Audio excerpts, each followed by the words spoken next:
So it is 9:04, so I guess we'll go ahead and get started. Okay. Welcome everyone to our first Wilson Wednesday of December.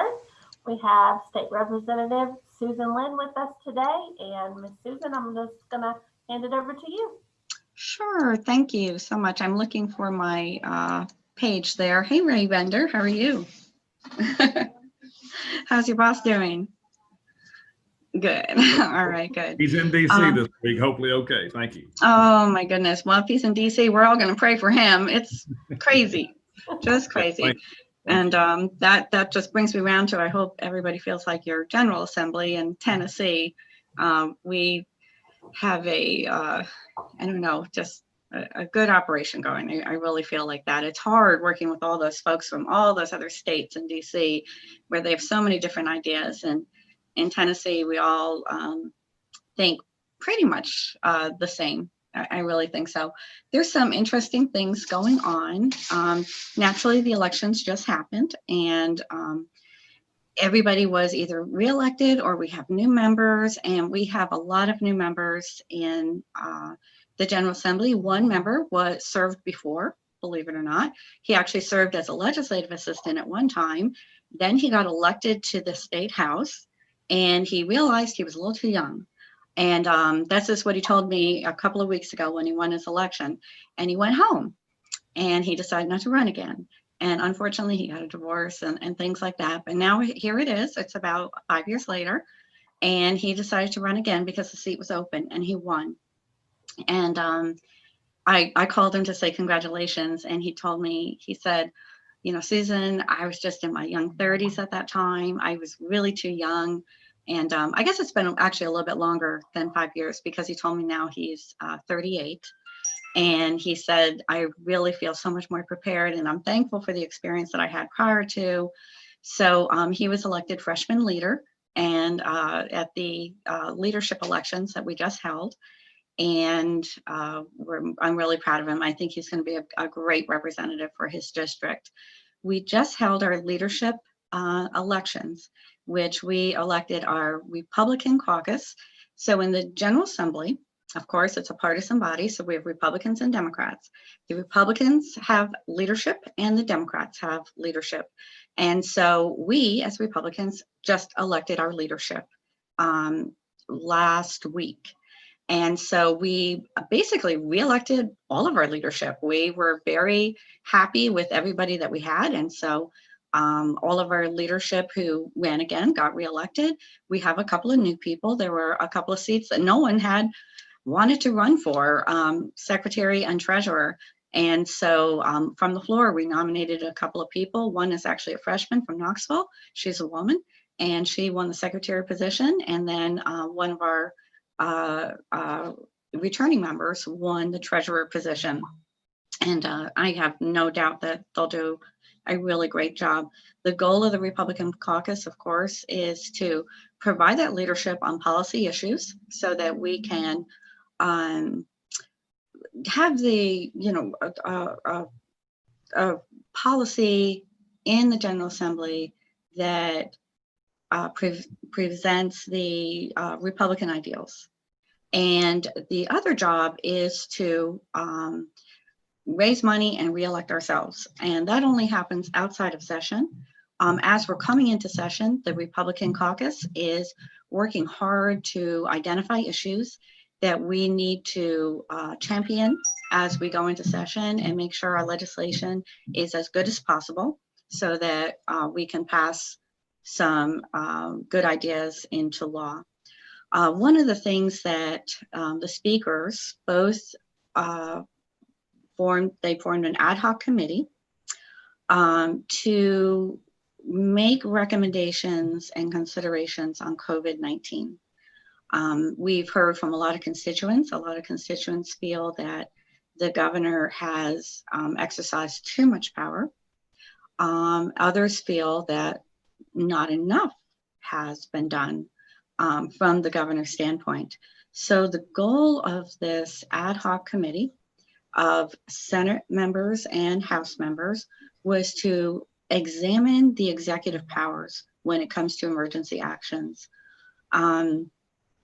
examine it from a constitutional standpoint, from the law standpoint, and also from case law, and look at what can a governor do and what powers should he have and does he have per the current law and the Constitution, and can he extend that law outside of himself? So in other words, can he confer those powers on the Department of Health or the local departments of health or our county mayors or our city mayors? Can he take his powers and confer them on other people? And so it's been a really interesting committee. They've looked at a lot of things, such as the level and severity of taking immediate urgent action. How do you know when to take immediate urgent action? Because the Tennessee code is fairly vague on that. We just hadn't faced a pandemic in almost 100 years, or actually over 100 years. So the code is pretty vague on that. And so they looked at things like the total number of deaths that occur in Tennessee every year.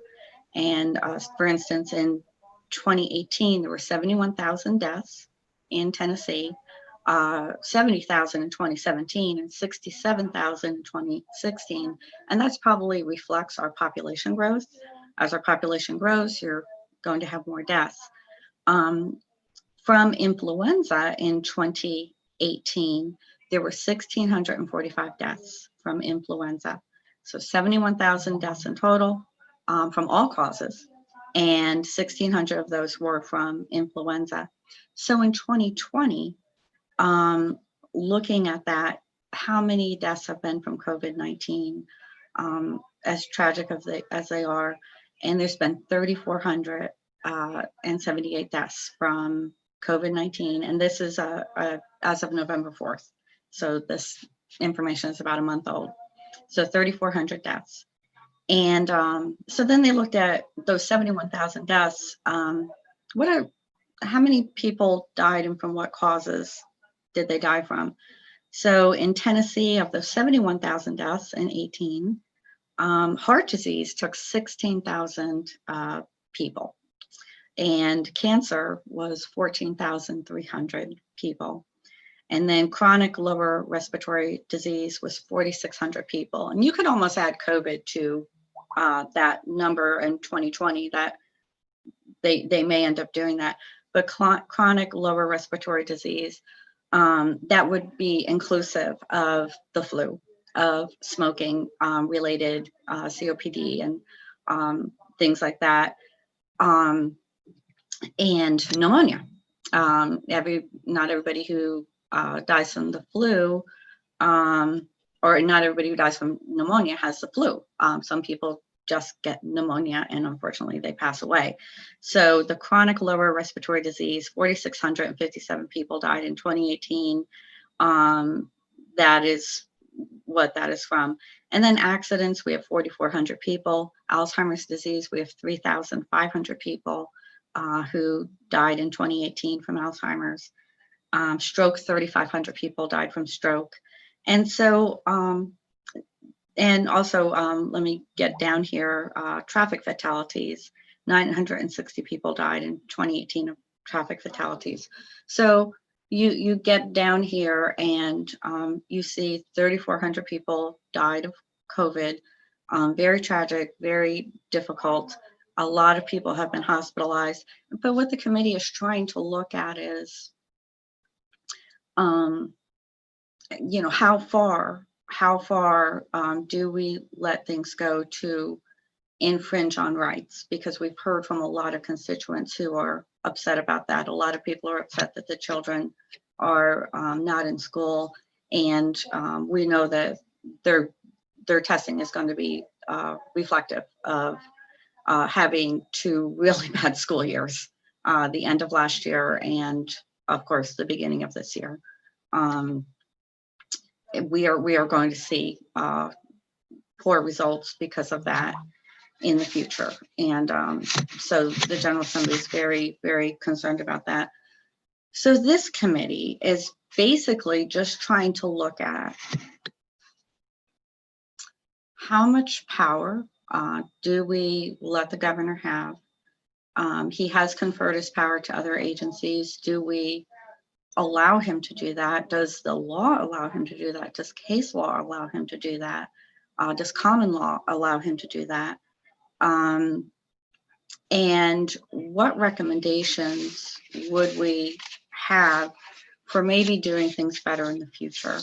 You know, such as maybe identifying people who are at risk due to their age or pre-existing conditions or habits. Vaping seems to be a terrible problem with COVID-19. If you are even just a healthy person, but you vape, you may get very, very sick from COVID-19. And so that is a huge consideration. So, you know, how might we, instead of shutting down an entire economy, how might we do things differently? Like maybe having a food delivery system. We could maybe have taken the federal money and employ people to deliver food to people who are quarantined, who can't get out and have no one else to help them, or other services, help them with other services, maybe do things like that. And then the rest of the population, yes, they might get sick, but they won't get as severe. We know that a certain segment of the population, in fact, I have the number over here from my colleague. He said if you are under 67 years old, you have a 0.006 chance of dying from COVID. If you're under 30 years old, you have a 0.0009% chance of dying from COVID. So, you know, we may conclude that the governor's done everything right, that everything was done right.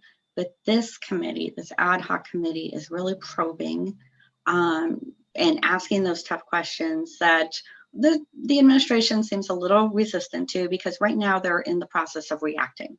They're reacting to the tests that they see every day, the number of positives, all of that. So they're in that process, but it's the General Assembly's job to ask those tough questions and to figure out how do we do this in the future, and how do we do it with the least amount of disruption, so that you know, life can continue as normally as possible. And so it is interesting. They have recommendations for legislation. Let me see, they've got a number of recommendations for legislation. Let's see, 15 recommendations for legislation to improve the way we respond to this pandemic and to the next pandemic. And these recommendations will be turned into legislation, and of course they'll be debated, and some of them will pass, some of them will not pass, some of them will be refined, but that's the process. That is the process. And one thing the General Assembly has been very concerned about is there were a few things that were done by executive order that really seemed to cross a boundary that is a very hard boundary that we do not ever cross. One of the things is that they literally gave local governments the names and addresses of everybody diagnosed with COVID, so that when law enforcement or emergency workers are responding to a scene, they knew before they went in if someone had COVID. Well, we don't do that. That's a HIPAA violation. Even in a state of emergency, we don't put out lists of people's health conditions to anybody. Nobody is allowed to have that without the consent of the person who's ill. And that was one of the things. And we did push back against that. And, I did talk to our local law enforcement, and they said, hey, listen, I know when I go into anywhere, I mean, I could be encountering someone with hepatitis. That might be a very bad form of hepatitis. I could get sick from it.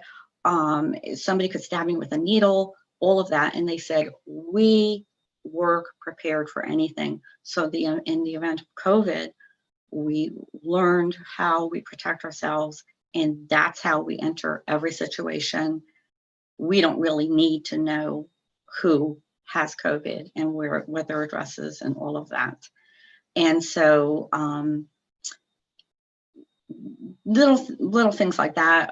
There have been, quite a few things. And so the General Assembly has pushed back, and the governor did pull back on that one, and they stopped giving out lists of people with COVID to local governments for distribution to officers.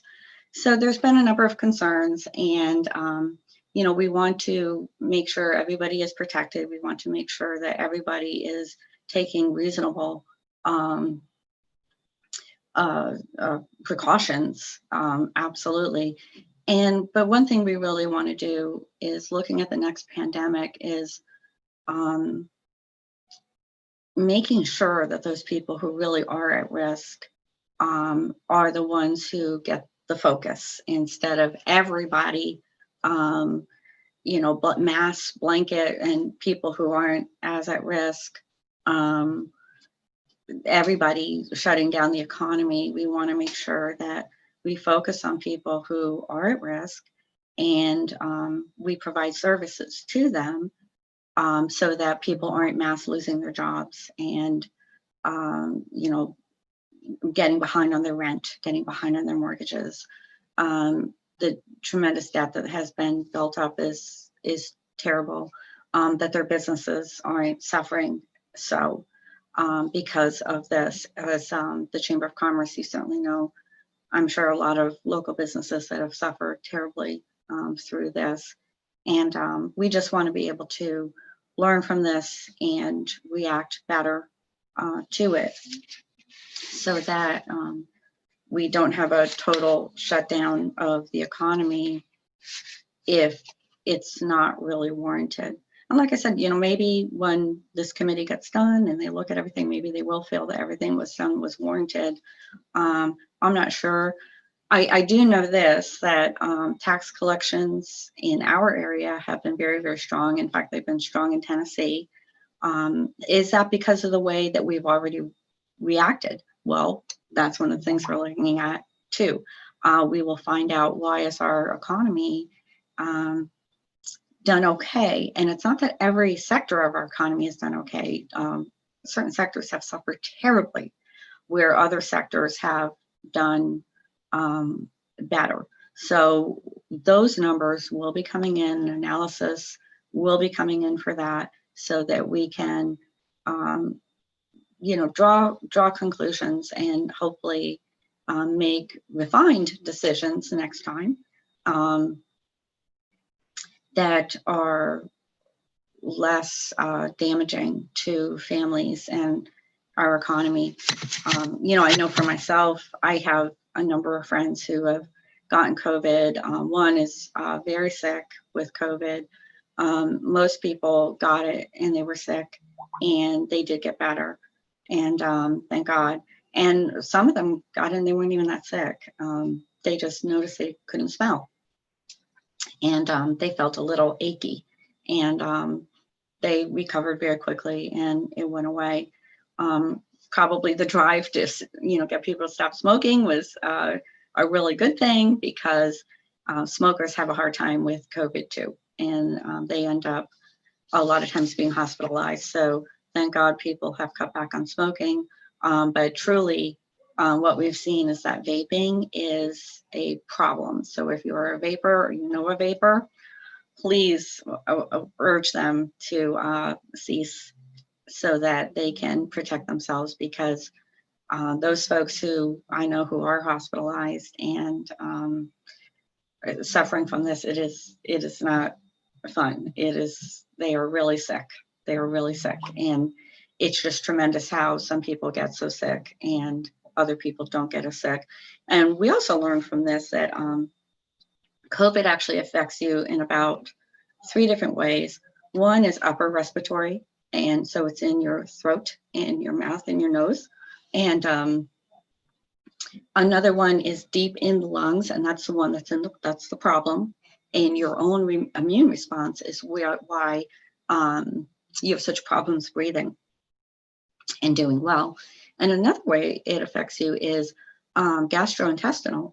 It infects your stomach, and so there can be nausea and diarrhea, and of course stomach pains and fever and body aches from it. And those folks generally won't have to be hospitalized, but they don't feel good. They really don't feel good. They don't feel good for quite a few days until it runs its course and it leaves. So learning from this experience has been very, very interesting to think about how we need to respond. And the General Assembly will keep working on this. And I know the speakers and the governor, we will all work together and make sure that we find a good balance. Like I said, reading the report, it's about a 20-page report that the committee came out with. And it looks at everything from separation of powers, definitions of things, court cases. It's very, very extensive. The powers of the Commissioner of Health and local health departments, the powers of county mayors, and like I said, can a governor confer powers to local governments? And I can tell you, I could give you the answer right there. That it was this, determined by this report, looking at court cases, looking at law and precedent, that no, a governor can't actually confer powers to a county mayor that they do not have, and he can't confer his powers to anybody else unless it's in statute. So like I said, we will look at all that. Maybe we will decide that we do need that done. Maybe we'll decide that we need to better define that. One thing I think we will decide is that the legislature, after 30 days, I really think that we will pass along the emergency powers that the governor will have to call the General Assembly back into session when something like this happens again, so that it's not just a small group of people making decisions. And then also another thing is about open meetings. When they're making decisions on these executive orders, that those meetings will be open, and people will be able to watch how they come to their watch their decision process, the information that they're receiving, and how they arrive at that decision. And then of course they'll be able to provide public comment. So that's it. I know that was very extensive on the COVID, but that is the biggest thing going on right now at the General Assembly. The governor's having budget hearings right now, and so they're determining a budget for next year. I know that they're going to be very cautious because we don't know how long this pandemic will continue and what effects it will continue to have in Tennessee. We have no idea. So I know that they'll be very cautious in going forward in that. And other than that, one thing that I have going on is there's an organization, a national organization called ALEC. It's the American Legislative Exchange Council. And a number of years ago, I served as a task force chairman for one of their task forces. It was the Commerce and Insurance Task Force. And they called me about a month ago and they asked me if I would be interested in being on the board of directors of this organization. It's a national organization of state legislators. And yesterday I got a phone call. I was voted on the board of directors of ALEC. So that's exciting, and I look forward to participating. And I can tell you what ALEC does. Thank you. You know what ALEC is, I'm sure. What ALEC is, it's a public policy organization, and we don't really focus on the social issues. We focus on more economic issues, civil justice issues, education issues, health issues. And so there are task forces on which legislators are assigned to and serve. The meetings are open, though, to all legislators. All legislators are allowed to attend and listen to these task force meetings.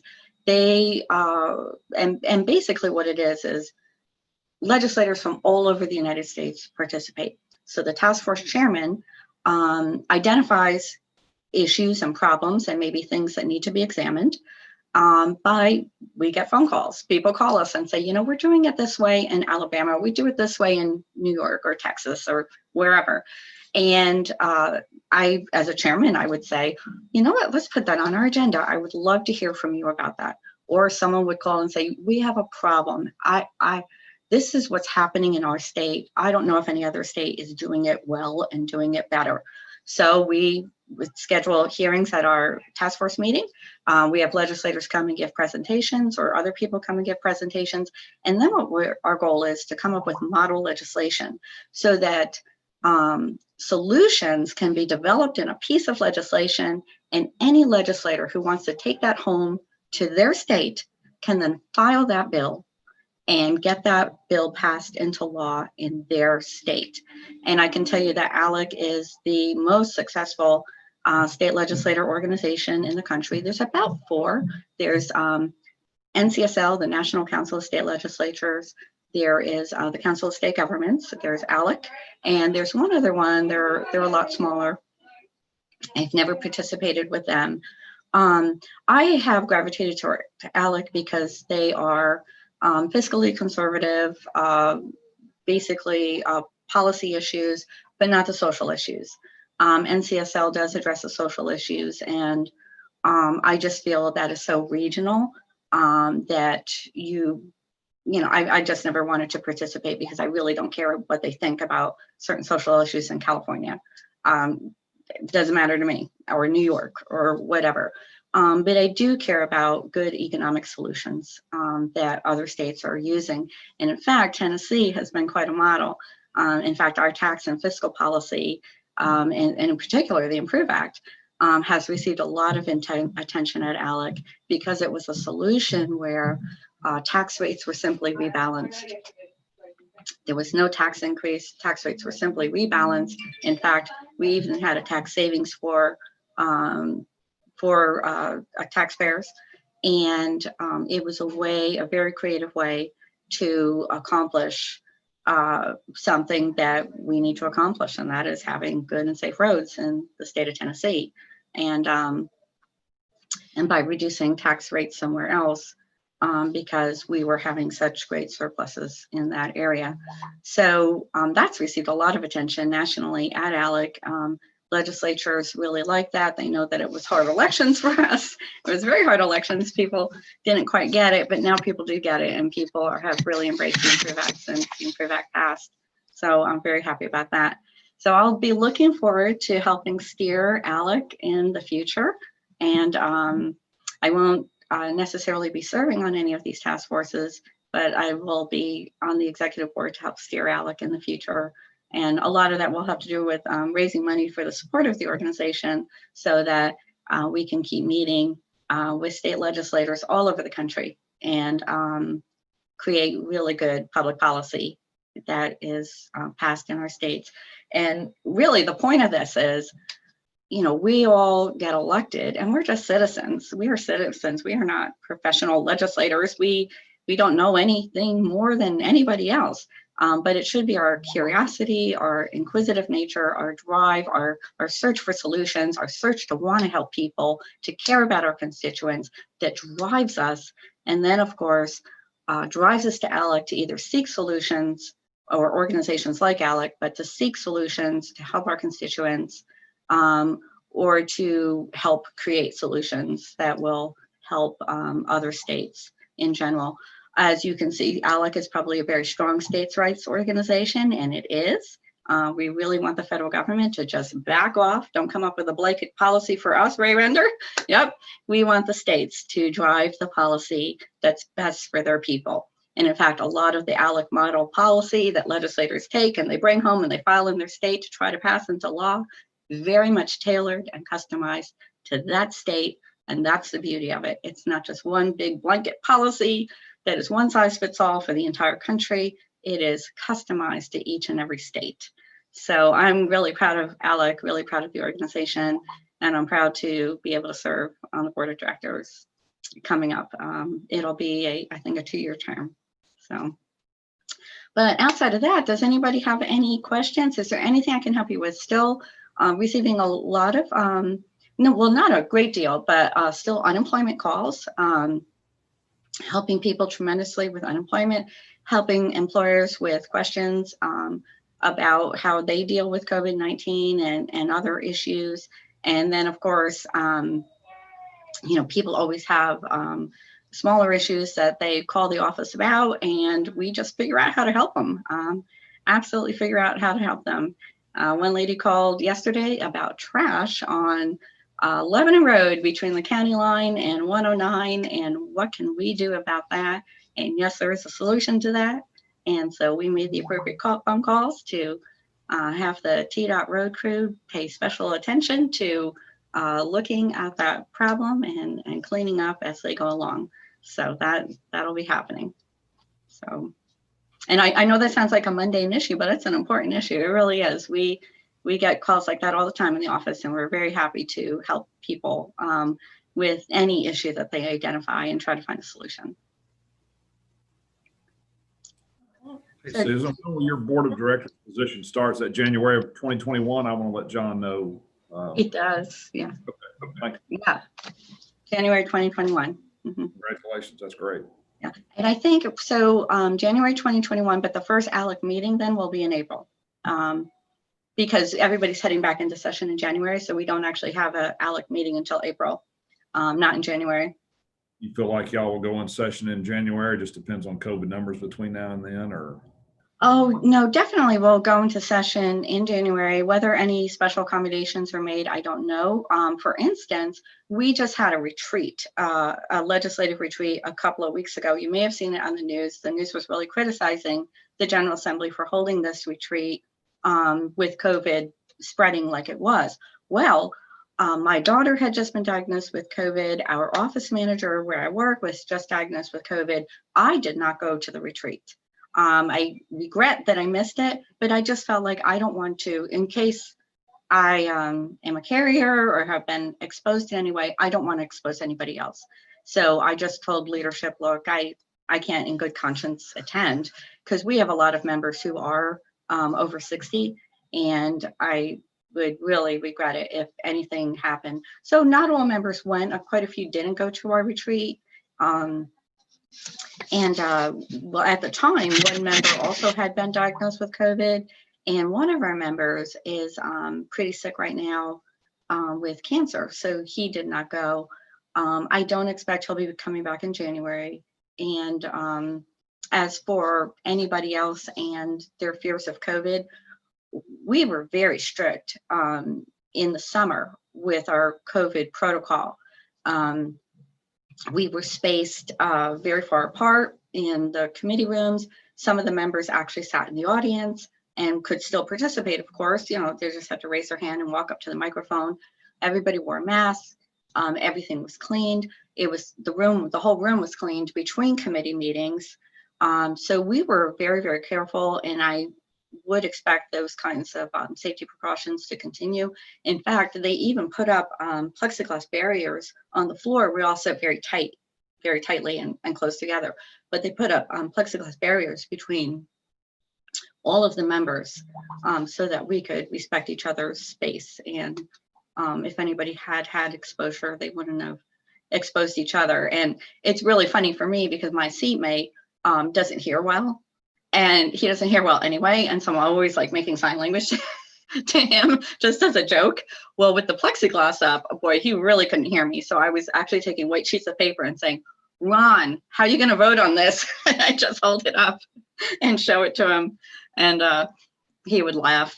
But we really did try to stay safe. And I don't know I never learned of any member who contracted COVID while we were down there in session. As you know, we had our 2 special sessions, and I don't think anybody can say that they got COVID from those sessions. I mean, we were really, really careful, and will continue to be so as long as there's an identified danger out there.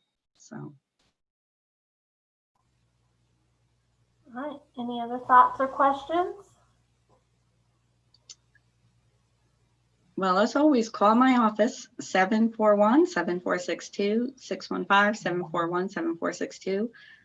Every single day people call or email, and we do our best to help them. And we'll be happy to help anybody. And if you don't live in the district, we'll just refer you to your proper legislator, whoever might be your representative, but we are very, very happy to help anybody. All right, then I guess we will adjourn if there is no other questions or thoughts. Thank you, Susan, for your time today. Thank you so much. All Bye-bye. right. Bye, everyone.